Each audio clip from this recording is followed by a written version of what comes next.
You put everyone around you who has a witchcraft connection on notice that you are around. You are around.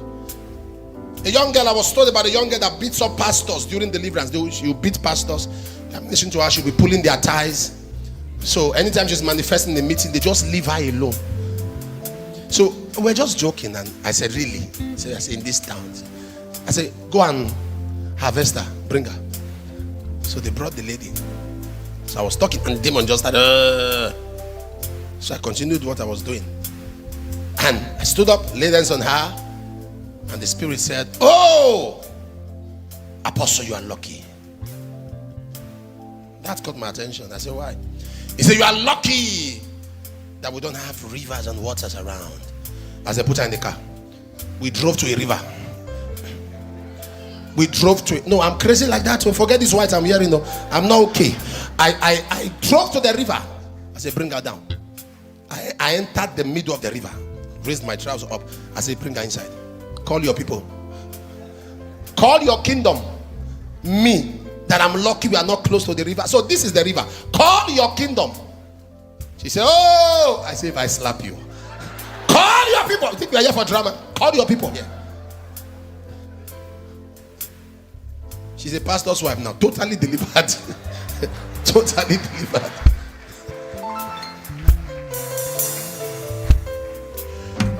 Listen, in spiritual warfare, silence is consent. Silence is consent. In spiritual warfare, silence is consent. He said, no weapon formed against thee shall prosper, but every tongue that rises up in judgment against thee in judgment, thou shall condemn.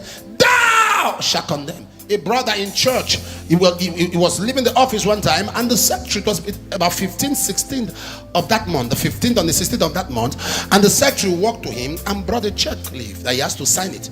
He said, are you okay? I only sign this at the end of the month. He said, please sir, sign it. He said, I will only sign it at the end of the month. He said, sir, please sign it, because as you leave, we won't see you again. The man said, what did he say? He said, won't see you again. He stood up and he locked the door and held her hand and said, in the name of Jesus, you will see me again. You will see me again. You will see me again. You will see me again. Lady say, it's okay. He says, it's not okay. You will see me again. You respond. While he was going home, he escaped assassination attempt. The bullet destroyed the headrest. You know the headrest of a car. The bullet destroyed the headrest and did not touch his head. Now, you may say the lady arranged it, but I don't think so. Something in her saw what was about to happen. That is why if you are spiritual, you know, there's some, look at some people. They think this thing is logic. You went to school, so you try to enumerate things, you try to outline things. It doesn't work like that. You need a third eye, because in that office, somebody in that office, the person working with your colleague has a backing. Am I speaking here? You cannot be casual. You can't be casual. Casual Christians end up Christian casualties. Casual Christians. Tell somebody, be courageous. Be courageous. There are two courage boosters. Confidence. Number one is confidence. The biggest concern of your enemy is confidence. Confidence. Confidence. We are in a generation where nothing. The Bible, you see, if there is nothing to fear, God will say, fear not. He knows that there are things that will happen around you that will spark up fear. So he's telling you, fear not.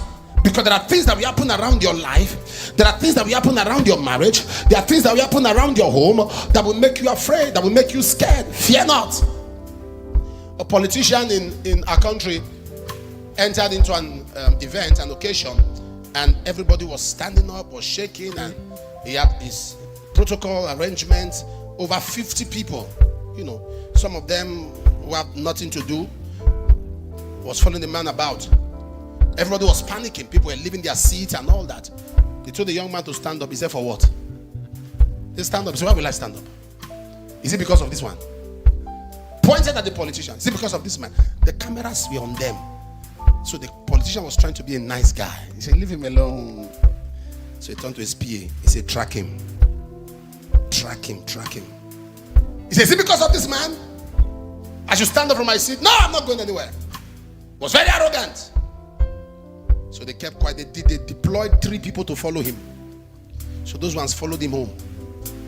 And they knew where he was living. Around 1 a.m., they went to uproot him and brought him before the boss. He was now face to face. The man said, who sent you? Which camp?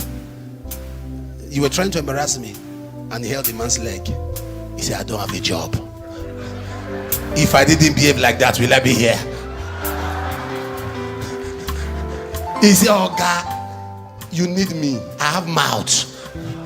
I know the fear. I don't have fear. I don't have a job. The politician burst into laughter. He said, you are not on any camp. He said, which camp? If I'm on any camp, will I be there? But I knew that's the only way to get your attention. I have tried to come to the office. Oh God, employ me. The man gave him a job. So now he has his suit when he's going, hey, you move.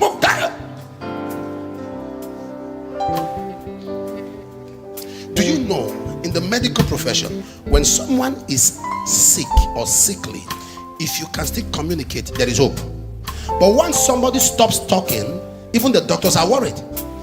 Am I communicating? Say, is he communicating? He's not talking. He's talking. He's not talking. So the reason you are being treated as though you are a dead person is because your mouth is closed. You are being life treat you as a corpse when you stop talking. Am I speaking to somebody? Confidence and declaration. Confidence and declaration is a courage booster. Don't say what you are going through. Say where you are going to. Don't speak your experience. Speak your expectation. There is something God has spoken about your life, and everything God has said will come to pass. No devil from hell, no devil, no manipulation from hell will stop it. Every utterance, every declaration of God over your life, over your family, it will come to pass.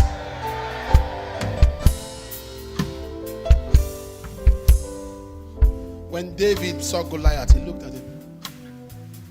Goliath made a boast, a public boast, and said, he said, give me a man, Israel. Give me a man to fight me. And God heard it. And God said, I won't give you a man, I'll give you a boy. And responded.